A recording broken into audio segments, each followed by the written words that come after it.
Welcome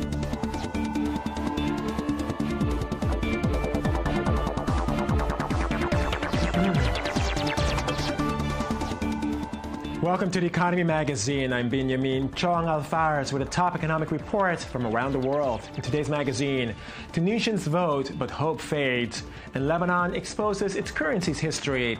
First, the headlines. Though Iran won an additional 7 months in nuclear negotiations, the new Republican-led U.S. Congress will push for more economic sanctions in January. Under the extension, Iran continues to get access to $700 million a month from oil export revenue held in accounts frozen by U.S. sanctions. The anticipated lifting of sanctions has improved Iran's runaway inflation, halted the free fall of its currency, and allowed for some improvement in its GDP.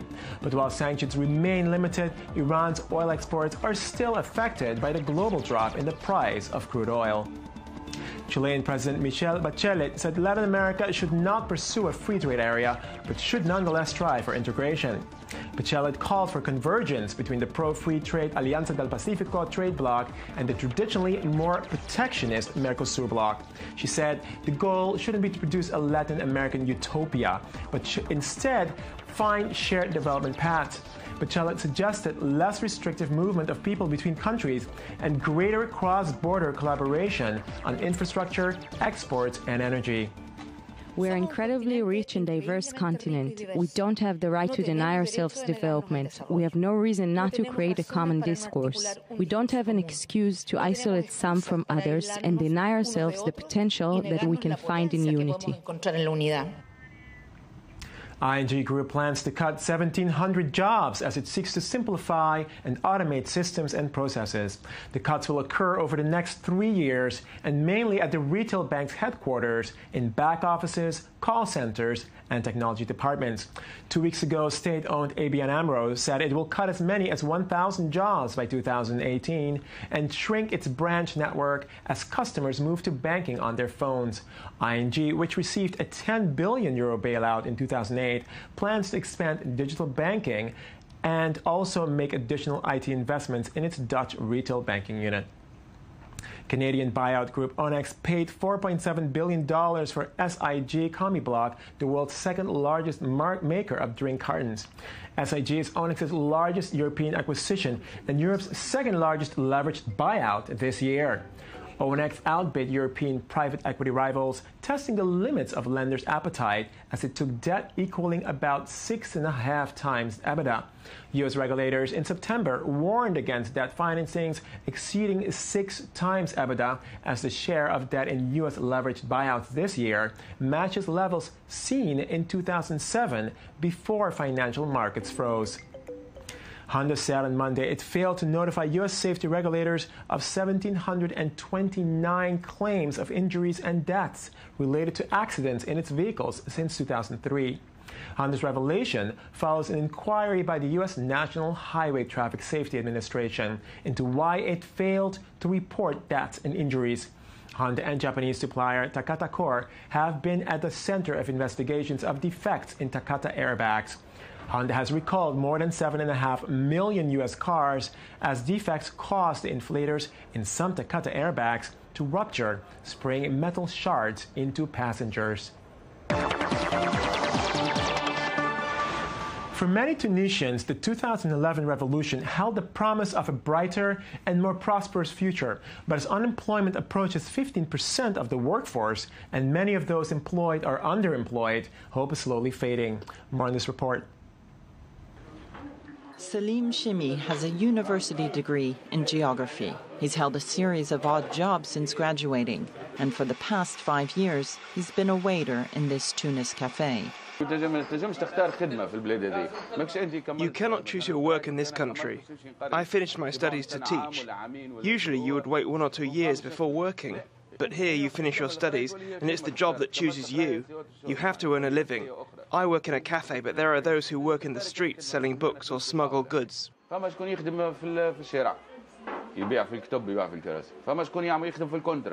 Like Celine, thousands of Tunisians who pursued higher studies have had to change their profession and lower their professional expectations. the majority of jobs created in Tunisia are low-skilled, in a country that sees 60,000 new university graduates a year. The unemployment rate is approaching 15% of the workforce. Les gens qui ont des diplômes après se retrouvent dans des emplois. People who have diplomas find themselves in jobs for which they're not trained. It's what we call inadequate or underemployment. That means they find themselves in sectors for which they were trained, but at a level far below their skills. Par rapport à leurs compétences.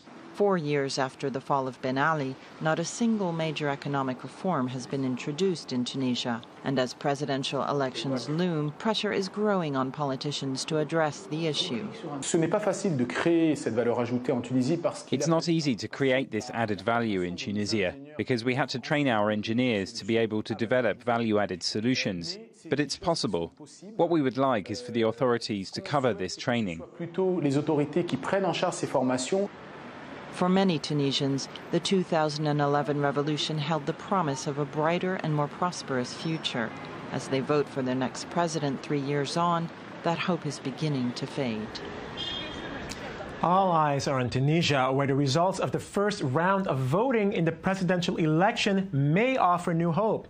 I24 News correspondent Ayman Siksek joins us in Financial Bazaar for a look at the boons and banes of Tunisia's economic prospects. Mr. Siksek, thanks for joining us. Good to see you, Binyamin. Yeah, thank you. So, how has Tunisia fared since the onset of the Arab Spring? Well, you know what makes Tunisia special in this context of the Arab Spring is that really it's the only country with a strong financial, stable economy, really, relatively to the other countries that have gone through the Arab Spring. So Tunisia right now, its growth rate is fluctuating around the 2.5%, which is a lot more that can be said for other countries that have suffered the same ordeal, but it's still not enough for Tunisia to recover to the same place where it was before the Arab Spring. It's encouraging, but not enough. Now, the premier said that if the situation continues as it is, it will take Tunisia at least 3 to 5 years just to get to the point where it was before the Arab Spring. And obviously the hope is to improve on that. But for that, Tunisia needs foreign investments in tourism, and those two sectors have suffered very, very tough blows since the Arab Spring began. On that topic, what kind of promise does the Tunisian economy hold? Well, you know, right now Tunisia is relying more on niche industries, having foregone tourism and foreign investments. Now, Tunisia is the second biggest supplier of automobile parts to the European Union, which is a surprising fact. It also has a very, very diverse aeronautics industry, and textiles has been a very traditional industry in Tunisia. So these niches are now gaining more attention, more power, and the government is trying to focus more finances on these particular industries in order to help the economy recover. And in this respect, the presidential hopeful, the candidate for the secular party, Nida, is trying to say that these are the industries he will focus on if he's elected. Okay, well, it certainly seems to have a lot of promise there. What about in terms of regional cooperation? Does Europe play any kind of part through EMEA? I mean, does it have any kind of involvement in Tunisia's rebound, so to speak? Well, right now there's a very exciting deal for Tunisia, a $12.5 million deal. A Tunisian company based in London called Noor Energy just announced it is about to close a deal to supply solar energy to European homes, about 2 million European homes. Now, the way this will work, Tunisia will lay a cable, an electric cable from Tunisia to Italy. The project will start in 2016. It will take around 2 years, but it's likely to boost the Tunisian economy to a great extent. Presumably also giving a lot of jobs to locally, to Tunisians Absolutely, as well. But the point really is that the company is based in London, which really allows it to boost the Tunisian economy from outside Tunisia, which seems to be what Tunisia needs right now. Okay, well, Ayman Siksek, thanks for joining us in Financial Bazaar. Thank you, Binyamin. Okay, we go now to a different part of the Middle East. Lebanon's central bank has weathered many crises, from the civil war to the recent Great Recession and the fallout from the war in neighboring Syria. Given its colorful past, the bank has set up a currency museum, which recently celebrated its 1-year anniversary. Daniel Roth has the details. The Currency Museum of the Central Bank of Lebanon in Beirut has just passed its one-year anniversary. The museum was established to illustrate the history of Lebanon's pound, as well as currencies from throughout the globe. The museum's aim is to educate the public in economic issues, a subject that they say too many lack knowledge in. The goal in establishing the museum is, first of all, to spread awareness, especially because central banks are known not to be very accessible to the public. So by establishing a museum, things become more accessible. There is more communication with the people, and it explains more what the central bank does, its role, and how it manages the monetary policy. The central bank takes pride in the fact that it is one of just a handful of national institutions to remain standing after the 15-year civil war. Before that war, Lebanon's secrecy laws surrounding banking made it an attractive destination for capital, and there's a push to rebuild that reputation. In addition to showcasing currencies inside the museum, we focus on some issues like our gold reserve stock. The goal from it is to increase the confidence of the citizen in Lebanon's central bank. But now, as the Syrian conflict unfolds next door and more than 850,000 seek refuge in Lebanon, the country's economic stability is being put to the test. A recent report sees growth capped at no more than 2.5% next year. Over the last 3 years, populations have risen up throughout the Middle East and North Africa, and conflict has ensued. Instability is a reality around Lebanon, but one that the country's central monetary institution hopes it can weather again. And now for a look at some other reports we have for you in Media Watch with Daniel Roth. Daniel, hey, thanks for joining us. Good. So I understand you have an economic perspective on Ferguson. Yes, all eyes, at least in the U.S., if not around the world, are on Ferguson right now. The verdict came in that they're not going to indict Darren Wilson, the police officer who shot Mike Brown. And so protests have ensued across the country, protests that have turned violent, both tear gas from police and rioting from protesters in Ferguson itself. So there's kind of both the national perspective and the local perspective. On the national scene, you're seeing highways in LA, in New York, streets just stopped up, impromptu, just the slowdown of traffic, which obviously slows down business. Now, if you focus in on Ferguson, of course, there's a number of stories at hand. The first and foremost... What is the economic story here? So first and foremost, today we're seeing that everything from McDonald's to Walmarts to other pharmacies, there's stores being broken, and the city is essentially shut down right now. This has been the reaction to the surprising non-indictment.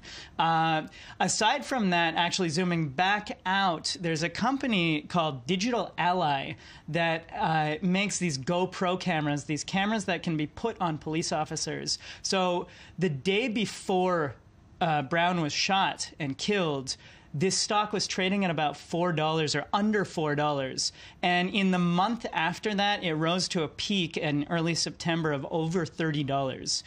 This is because people were expecting that this is going to cause some kind of major shift in the way police work is done. There's been also in the months since the Brown shooting, there's been multiple people shot by police under suspicious circumstances, to say the least. Now, the stock went down on Digital Ally when changes didn't kind of come quickly, but actually this weekend the stock shot back up 15% on Friday by something like 12%, or by 3%, and 12% on Monday. So a huge shift in the stock, and given the non-indictment, we may see sort of a political push for these kinds of regulations that may push Digital Ally into the forefront and other companies that provide these kinds of things. That'd be interesting to see. Yeah, sure, for sure.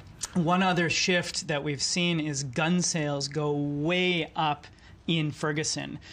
We had one gun shop owner with anecdotal evidence saying he sells on a daily basis 3 to 5 guns. In the last week or so, seen something like 20 or 30 a day going. Now, what are we supposed to presume by that? I mean, people want to basically protect themselves against police brutality? Everything. People are afraid of violence, street violence, police violence, all kinds of violence. That's the scene in Ferguson right now. You can see behind me, of course, that it's not wrong. Of course, in the U.S., it's much easier to get a gun than in most countries in the Western world. So people can actually just go out and get them, and they're doing exactly that. It's it's interesting when you look at a story like this that's really blowing up today. You dig in deep, you find that everything from guns to cameras to local economies are affected by this, and everything really in between. Yeah, I'm strangely feeling somewhat safer here, actually, in Israel, looking at these scenes happening in Ferguson and whatever else may come from it to the rest of the United States. Thanks so much for joining us, Dan Roth, and giving us more information regarding Ferguson and how it relates to the economy. That's the end of our Economy Edition for today. Your daily source for economic and financial reports at Uit van News. I'm Binyamin Tjong-Alvares. Join us again tomorrow.